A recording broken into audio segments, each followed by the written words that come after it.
ഇടതുമുന്നണി സർക്കാരിനും മുൻമന്ത്രി കടകംപള്ളി സുരേന്ദ്രനുമെതിരെ ഗുരുതരമായ ആരോപണങ്ങളുമായി രംഗത്ത് വന്നിരിക്കുകയാണ് സ്വപ്ന സുരേഷ്. ഒരു സ്വകാര്യ യൂട്യൂബ് ചാനലിന് നൽകിയ പ്രത്യേക അഭിമുഖത്തിലാണ് വരാനിരിക്കുന്ന തെരഞ്ഞെടുപ്പുകളിൽ സ്ഥാനാർത്ഥികളെ നിശ്ചയിക്കുന്നതിലെ ധാർമ്മികതയെക്കുറിച്ച് സ്വപ്ന രൂക്ഷമായി പ്രതികരിച്ചത്. ഒരു ജനപ്രതിനിധിയെ തെരഞ്ഞെടുക്കുമ്പോൾ അയാൾക്ക് നല്ലൊരു ട്രാക്ക് റെക്കോർഡ് ഉണ്ടായിരിക്കണമെന്നത് അനിവാര്യമാണ്. എന്നാൽ ഇടതുപക്ഷം അത്തരം മൂല്യങ്ങൾ കാറ്റിൽ പറത്തുകയാണെന്നാണ് സ്വപ്ന ആരോപിക്കുന്നത്. കടകംപള്ളി സുരേന്ദ്രനെ പോലുള്ളവർക്ക് ഒരിക്കലും രണ്ടാമത് ഒരു അവസരം നൽകരുത്. ഇത്തരം സ്ത്രീ വിഷയങ്ങളിൽ താല്പര്യമുള്ളവർക്ക് അധികാരം നൽകുന്നത് അപകടം പിടിച്ച ഏർപ്പാടാണെന്നാണ് സ്വപ്ന പറയുന്നത്. മുൻപ് മന്ത്രിയായിരുന്ന കാലയളവിൽ കടകംപള്ളി സുരേന്ദ്രൻ സ്ത്രീകളോട് മോശമായി പെരുമാറിയെന്ന തന്റെ വെളിപ്പെടുത്തലുകളിൽ ഉറച്ചു നിൽക്കുന്നതായും അവർ വ്യക്തമാക്കുന്നുണ്ട്. അത്തരം വ്യക്തികൾ വീണ്ടും അധികാരത്തിൽ വന്നാൽ സംസ്ഥാനം വീണ്ടും കൊള്ളയടിക്കപ്പെടുമെന്നും കേരളത്തിന്റെ ഭാവി അപകടത്തിലാകുമെന്നും അവർ മുന്നറിയിപ്പ് കൊടുക്കുകയാണ്. ഇടതുപക്ഷം ഭരിക്കുന്ന കേരളത്തിൽ സ്ത്രീകൾക്ക് യാതൊരുവിധ സുരക്ഷയുമില്ലെന്ന് സ്വപ്ന സുരേഷ് ആഞ്ഞടിച്ചു. ഈ ഭരണത്തിന് കീഴിൽ ഒരു അമ്മയോ സഹോദരിയോ മകളോ സുരക്ഷിതരല്ല.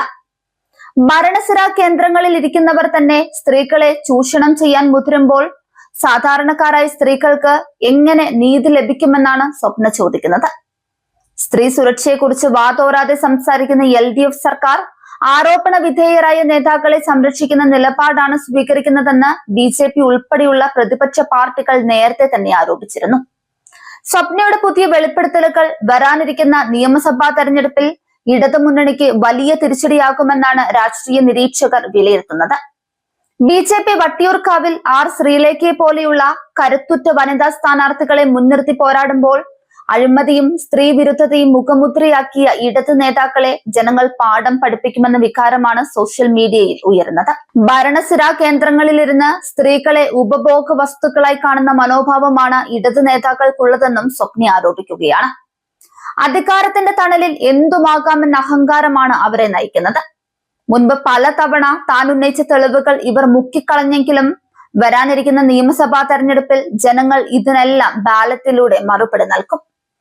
സ്ത്രീ സുരക്ഷയുടെ പേരിൽ വോട്ട് ചോദിക്കാൻ ഇടതുമുന്നണിക്ക് ഇനി അവകാശമില്ലെന്നും അഴിമതിയും അശ്ലീലവും മുഖമുദ്രയാക്കിയ ഈ സർക്കാരിനെ താഴെയിറക്കാൻ കേരളത്തിലെ മാതൃശക്തി ഉണരണമെന്നും സ്വപ്ന സുരേഷ് ആഹ്വാനം ചെയ്തു.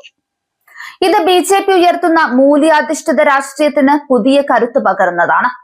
സ്ത്രീ സുരക്ഷയുടെ പേരിൽ വോട്ട് ചോദിക്കാൻ ഇടതുമുന്നണിക്ക് ഇനി യാതൊരു അവകാശവുമില്ലെന്നും അഴിമതിയും സദാചാര വിരുദ്ധതയും മുഖമുദ്രയാക്കിയ ഈ ഭരണകൂടത്തെ താഴെയിറക്കാൻ സമയമായെന്നും സ്വപ്ന സുരേഷ് കൂട്ടിച്ചേർത്തു.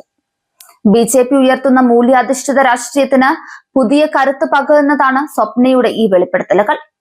സ്ത്രീ സുരക്ഷയുടെ പേരിൽ വോട്ട് ചോദിക്കാൻ ഇടതുമുന്നണിക്ക് ഇനി യാതൊരു അവകാശവുമില്ലെന്നും അഴിമതിയും സദാചാര വിരുദ്ധതയും മുഖമുദ്രയാക്കിയ ഈ ഭരണകൂടത്തെ താഴെയിറക്കാൻ സമയമായെന്നും സ്വപ്ന പറയുകയാണ്.